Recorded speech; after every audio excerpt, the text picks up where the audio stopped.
How to set boundaries between yourself and these 10 toxic people. Life is precious. Yet all too often, we may find that much of our time is spent around negative, toxic people, draining the life right out of us. Sometimes they're co-workers, friends, or sadly, even family members. God never intends for us to spin our wheels, waste our days, trying to make others happy who can never be happy. Because in reality, it doesn't depend on us. It's not up to you.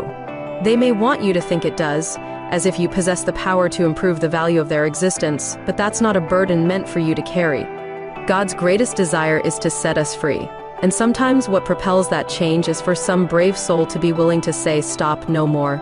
One who will choose what is better and learn to set boundaries that will protect and limit the control an unhealthy person might be placing on another's life. Sadly, when we look deep into the mirror of our souls, we may realize that we are the ones who have some unhealthy tendencies that God wants to change. Today's a good day to stop wasting time in toxic patterns of living, for He has better in store for us. Here are some of the most common types of toxic people we may rub shoulders with every day, or a few we may find in our own lives. 1. The controller. This person is a master manipulator and constant controller. They want to be in charge, not just of their lives, but of yours and everyone else's too. They watch you like a hawk, ready to pounce on your every flaw. They micromanage down to the last detail. They have trouble letting go, so they don't. They hold on, too tightly, until it about chokes out all those around them, suffocating others with their drive to be superior. 2. The abuser. This person is desperately needy inside, and takes it out on you and the world around them. Through their own experiences of internalized past hurt, they have become angry, vicious, and cruel to those they say they care the most about. These people need help from counseling and outside sources. They need healing from God. If you find yourself in the home of an abuser, get help now. Don't stay in a potentially dangerous situation with your false hope that you can somehow change their old patterns of abuse. It is not up to you. Protect your life and the lives of those in your care. 3. The too easily angered. This person is the one you always feel like you have to tiptoe around, like you never know what will set them off and fly into a fit of rage. These people become easily irate at even the smallest thing, which is a sure sign there's a deep-rooted problem inside. They've been known to throw things, hit things in their way, or spout off angry words they can never get back. They yell, they scream, they curse. You may see them on the ball fields, the golf course, the stressful office meetings, or even on the highway. Fits of rage not easily soothed, out-of-control temper tantrums that more closely resemble the patterns of a two-wire. Old. 4. The bully. This person can be subtle or outright offensive in their attempts to bully, but either way, their desire is to dominate and make themselves look powerful. They have a strong need to feel better and look better than those around them, so they choose to bully anyone in their path. They use words, they use fists, they use lies, they use fear. But all in all, they want to push others down and exalt themselves, and will stop at nothing to achieve their goal. 5. The addict. This person is addicted to a substance or to a negative pattern of behavior that has severely affected their well-being as a person. They need help. They need professional help, and they need spiritual help.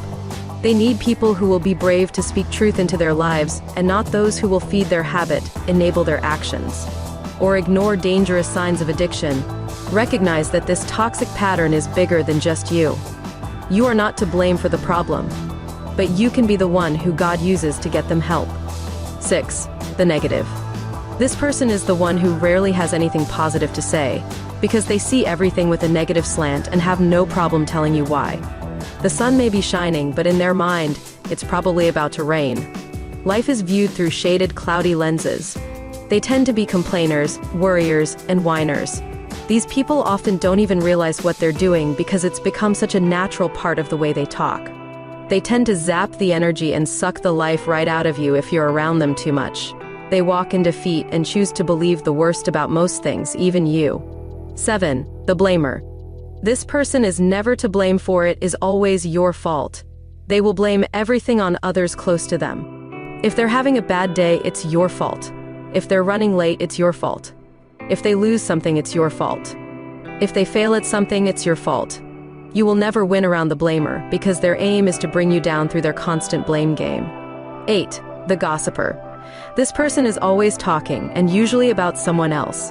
They have an overriding need to be in the know, and to pass on the next juicy morsel to an open, listening ear. They can be vicious with their words, and cruel in their hearts towards another's feelings. They have no regard for the reputation of another. They feed on lies, exaggerations, mere hearsay, and half-truths. They tend to feel better while talking about others, so they can somehow feel better about themselves. 9. The arrogant. This person is proud, self-serving, and always right. They never want to be made the fool, but have no problem labeling others as foolish. They prey on the weak to make themselves appear better. They are quick to judge, quick to offer their opinions, and are rude to others in more subservient positions. Their goal in life is to be superior to all those around them. 10.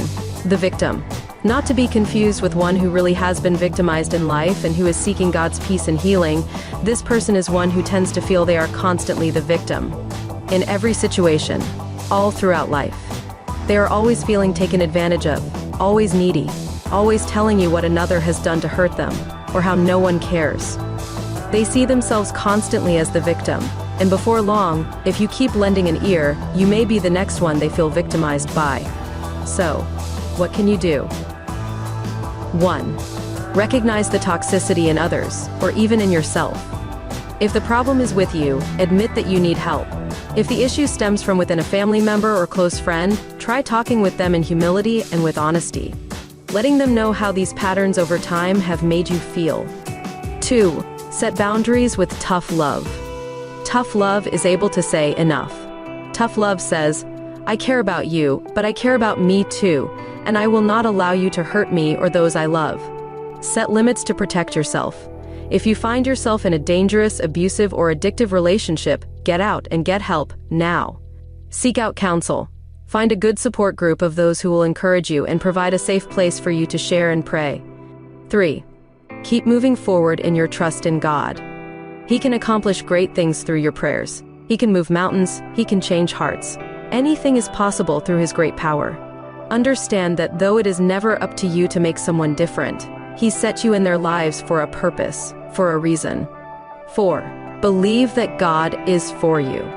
He loves you, He cares for you, and He has good in store for your future.